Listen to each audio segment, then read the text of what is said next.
मेरा नाम अनन्या मौर्य है और मैं कक्षा 10वीं की छात्रा हूँ। आज जो कहानी मैं आपको सुनाने जा रही हूँ, उस कहानी का शीर्षक है ऊपर की दुनिया और नीचे की दुनिया। एक गांव में फातिमा नाम की एक लड़की रहती थी। फातिमा को रविवार की दोपहर बहुत प्यारी थी। सुबह वो अपने माता पिता के साथ खाना खा लेने के बाद माँ अपने कामों में लग जाती और पिताजी चुपके से झपकी लेने लग जाते। तब फातिमा मौका मिलते ही पास के हरे भरे जंगल में जाती और वहाँ बैठकर अपनी किताब से बातें करती। इस समय जंगल में सारे जीव सो रहे होते, इसलिए वह जंगल के किसी भी पेड़ के छांव में बैठकर पढ़ती रहती। फातिमा अर्जुन पेड़ की छाया में नीचे बैठ गई, छतनार पत्तों के ऊपर की दुनिया को एकटक देखने लगी। माँ ने सावधान किया था कि वह पेड़ की टहनियों पर ना चढ़े। पेड़ के नीचे रहना ही सुरक्षित है। फातिमा नहीं जानती थी कि उस ऊपरी डरावनी दुनिया में क्या है, लेकिन वह एक दिन फातिमा के लिए बेहद अचरज भरा था। जैसे ही उसने पन्ना पलटा, उसके ऊपर कुछ अचानक से गिरा। यह एक बहुत छोटी सी रंगीन किताब थी, मुश्किल से एक मटर के दाने के बराबर। फातिमा ने सिर ऊपर उठाया तो देखा कि एक रोएदार जीव पत्तों के नीचे लदी टहनी के पीछे छिपने की कोशिश कर रहा है। उसने ऊपर देखकर पूछा, क्या ये किताब तुम्हारी है? पर उसे कोई जवाब नहीं मिलता। मटर के दाने के बराबर वह छोटी सी किताब गोपा की थी, एक डॉरमाउस जो ऊपरी दुनिया में रहती थी।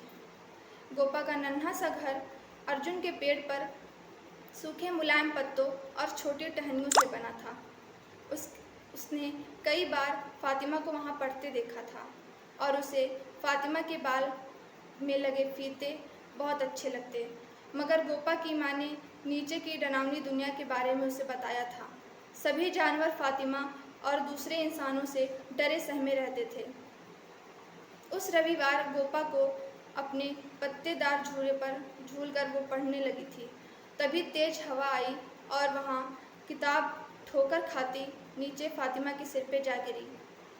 यह देख गोपा डर गई और सोचने लगी, ऊपर और नीचे की दुनिया को कभी नहीं मिलना चाहिए, और उसने झट से दरवाज़ा बंद कर लिया।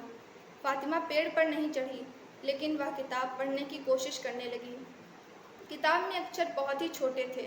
अंत में उसने फैसला किया कि वह धुंधले से दिखने वाले उस नन्हे रोएदार पशु को किताब लौटा देगी। फातिमा सचमुच बहुत समझदार थी। दूसरे रविवार उसने अपनी कमर के चारों ओर चमकीले लाल गुब्बारे बांधे और अचानक वह हवा में तैरने लगी, ऊपर की दुनिया में, ऊपर और ऊपर, जब तक पेड़ के ऊपर वो पहुंच नहीं गई। गोपा अपनी झबरीली पूंछ पर कंघी कर रही थी। तभी उसने देखा 5 चमकीले लाल गुब्बारे। उसे लगा आज किसी का जन्मदिन होगा, लेकिन वहाँ तो वो लड़की थी, पीले फीतों वाली, जो उन लाल गुब्बारों के साथ बंधी थी। गोपा कहने लगी, भागो भागो, नीचे की दुनिया के इंसान यहाँ आ चुके हैं। लेकिन फातिमा तेज थी। उसने गोपा की तरफ किताब बढ़ाई और पूछा, क्या ये किताब तुम्हारी है? गोपा ने जल्दी से किताब पकड़ ली और मुस्कुराई। फातिमा हंसने लगी। उसने देखा कि गोपा उसके फीतों को एकटक देख रही थी। फिर उसने एक फीते को गोपा की पूंछ में बांध दिया। फातिमा और गोपा ने हाथ पकड़ा और दुनिया देखने निकल पड़ी। दोनों ने पूरा जंगल एक साथ घूमा, सभी पशु पक्षियों से मिले। दोनों में अब अच्छी दोस्ती हो गई थी।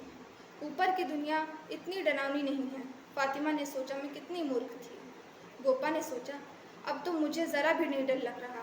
नीचे की दुनिया के लोग तो काफ़ी मज़ेदार हैं। ऐसा पहली बार हुआ, ऊपर की दुनिया और नीचे की दुनिया एक हो गई। धन्यवाद।